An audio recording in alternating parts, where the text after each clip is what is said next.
Hey everybody, hope you're doing well today. So in this video, I wanted to talk about a new sample library that I own called Evolution Songwriter, and this is a guitar sample library from Orange Tree Samples, who is a fantastic developer and really at the forefront of developing guitar libraries, both acoustic and electric.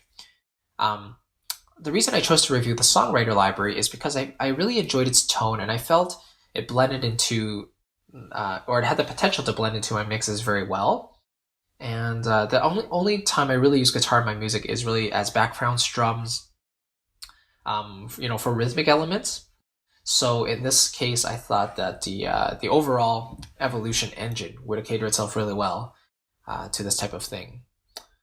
So let's start right away just by listening to a bit of the tone of the library and what it sounds like.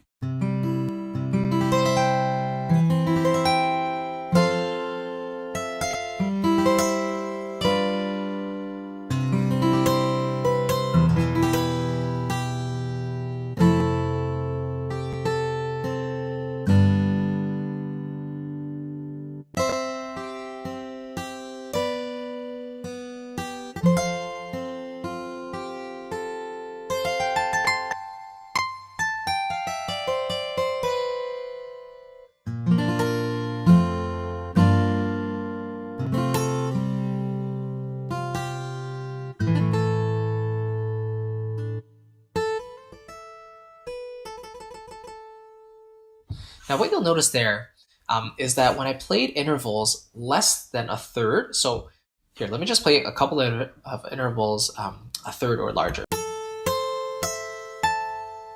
You can hear each note there has a strum, right? Or sorry, a nice picked sound. But if I play intervals less than a third, then you hear each subsequent note is actually muted in a way, like it's held back. And this is a very conscious decision on behalf of the developer. And it's a natural thing that guitarists do. So they don't deliberately strum every single note that's really, really close to the first note. So because they're on the same string, so the guitarist can just play that same string without having to pick it as hard, I think. I don't really play guitar, so I don't know how it works, but it's just something that comes with this library, and I think all of their acoustic libraries. So just be aware of that when you start playing.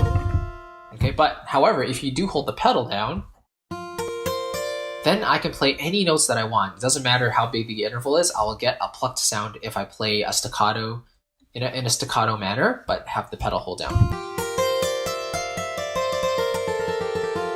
So now I can play like anything I want.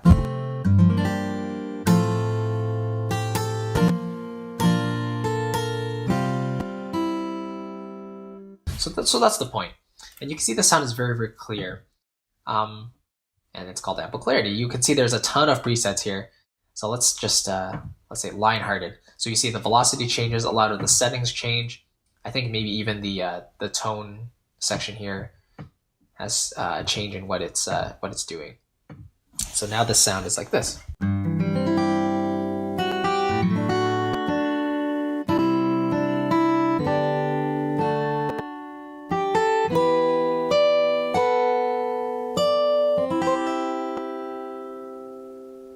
Okay, let's hear another preset here. How about organic counterpoint?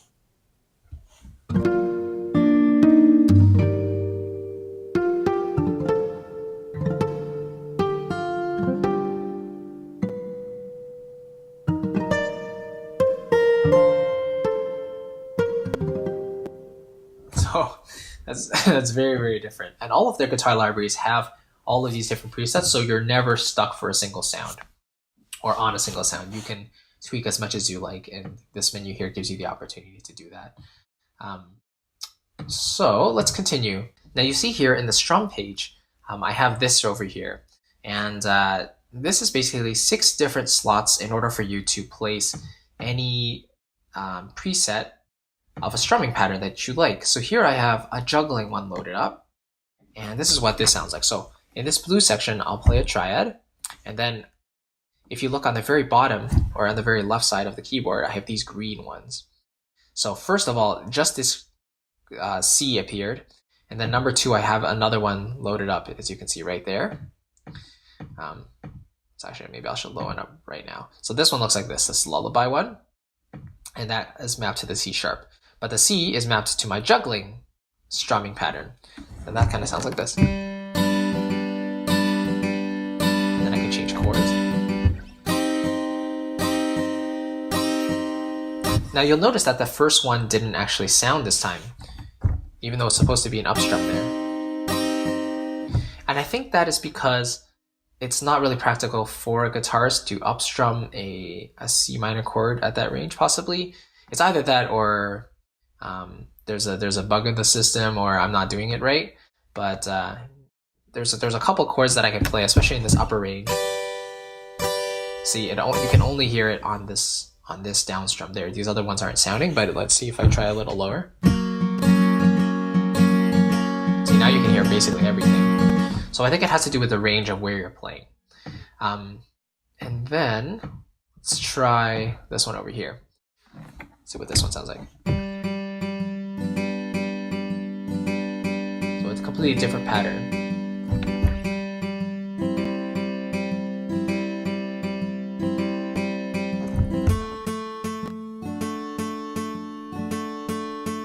And then here you can change the actual velocity of how loud you want each upstrum or downstrum. So that's mapped by %. And then up here you can actually choose the articulation you want for each one of these upstrums or downstrums. So this one, I mean, they're all sustained right now, but I could do a mute, for example. So it would sound like, sorry. So you hear that mute there. So you just have a ton of different options of what you actually want to happen at a specific point, which is really cool. And yeah, so that's basically the strumming section. I think the chord section is where I use this library the most, and it's usually set to disabled as default. And then when it's on disabled, you can basically play any notes you want, right? But for held notes only, if you look down here at the blue, I'll play a G major triad right there, and you can't hear anything until I play on these two yellow keys right there on the left of the keyboard. So let me just play that. So the D, or this the yellow key on the left, is a downstroke, and the one next to it, the D sharp or the E flat, is the up. So if I go back and forth, you know, and if I change the chord, the reason it's saying held notes only is because the strum is only strumming the notes that I'm actually holding right now. So it's only playing a G, a C, and an E. If I play, let's say, just an F, then it's only going to play an F, right? If I do an F sharp 7, so it's pretty useful if you have a very specific voicing of a chord that you want to use, and you want to do it customly, just like that. Now, the automatic chords is probably the most useful in a layman's case, because this one actually helps you fill in a complete guitar voicing based on any chord that you play. So I'm just going to play a normal G major triad, and this is what we get. So a full G major triad across the whole guitar, and then let me change the chord.